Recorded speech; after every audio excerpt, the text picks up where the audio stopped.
চট্টগ্রামের কালুরঘাট এলাকায় সাম্পান থেকে কর্ণফুলী নদীতে পড়ে দুজন নিখোঁজ হয়েছেন। তাদের উদ্ধার কাজ চালাচ্ছে ফায়ার সার্ভিস।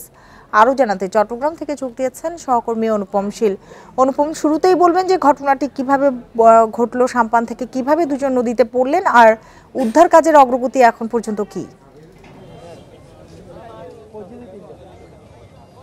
হ্যাঁ, আজকে বিকেল 5টা 20 মিনিটের দিকে মূলত আমরা এখন যে জায়গাটিতে আছি এটি কালুরঘাটের ফেরিঘাট এলাকা এবং আমার পাশে এখান থেকে আমরা ফেরির পল্টনের উপরেই দাঁড়িয়ে আছি এবং এখান থেকে মূলত ফেরি নদীর ওপারে অর্থাৎ বোয়ালখালী অংশে চলাচল করে এবং এই ফেরি চলাচলের সময় ফেরির সাথে এখানে কিছু সাম্পানের মাধ্যমেও কিন্তু মানুষ পরিবহন যাতায়াত করে থাকে। সেরকম একটি সাম্পান ধাক্কা লাগে এবং ধাক্কা লাগার পরে সাম্পান থেকে এখন পর্যন্ত যে তথ্য আমরা পাচ্ছি তাতে কেউ কেউ বলছেন যে 3 জন পড়ে গিয়েছিল, আর কেউ বলছেন 2 জন, এবং এর মধ্যে একজনকে উদ্ধার করা গেছে বা টেনে তোলা গেছে, স্থানীয়রা টেনে তুলেছেন।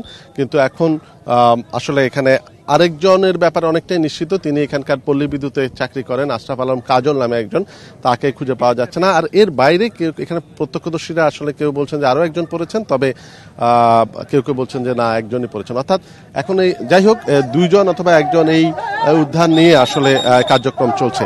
আপনি দেখতেই পাচ্ছেন যে এখানে ফায়ার সার্ভিসের যে ডুবুরি দল তারা ইতোমধ্যে কিন্তু তাদের কার্যক্রম শুরু করেছেন এবং তারা আসলে এখানে যে এখন এই মুহূর্তে নদীতে যে তীব্র স্রোত, সেই স্রোতের ভেতরে আসলে উদ্ধার কাজ চালানো একটা কঠিন ব্যাপার।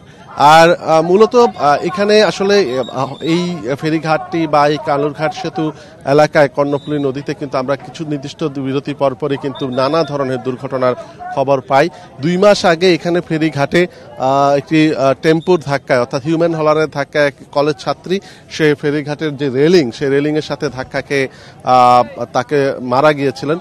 এখন এইবার এই ঘটনাটি ঘটলো, যদিও এর পাশে আমরা দেখছি যে প্রায় 100 বছরের পুরনো একটি রেল সেতু আছে, যে রেল সেতুটিতে এখন সংস্কার কাজ চলছে, যেটির উপর দিয়ে মূলত কক্সবাজারের ট্রেন চলাচল করে এবং সেখানে একটি আমরা মানুষজনের যাতায়াতের জন্য একটি কিন্তু ওয়াকওয়ে রাখা হয়েছে, যদিও সেই ওয়াকওয়েটি এখনো সাধারণের জন্য খুলে দেওয়া হয়নি।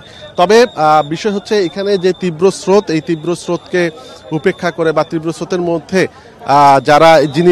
যিনি বা যারা এখানে নিখোঁজ হয়েছেন তিনি আসলে কতটা এখানে থাকবেন সেটি একটি বিষয়। কারণ ভাটার টান শুরু হলে কিন্তু এখান থেকে বেশ সামনের দিকে চলে যাওয়ার কথা। তো সেই হিসেবে আসলে এখন এই খোঁজাখুঁজি চলছে। স্থানীয়রা আশেপাশে বিভিন্ন জায়গায় বোট নিয়ে খুঁজছেন এবং যিনি এখানে কেউ কেউ বলছেন 2 জন, কেউ বলছেন 1 জন নিখোঁজ হয়েছেন, তার খোঁজে আসলে মূলত এই কার্যক্রমটি চলছে।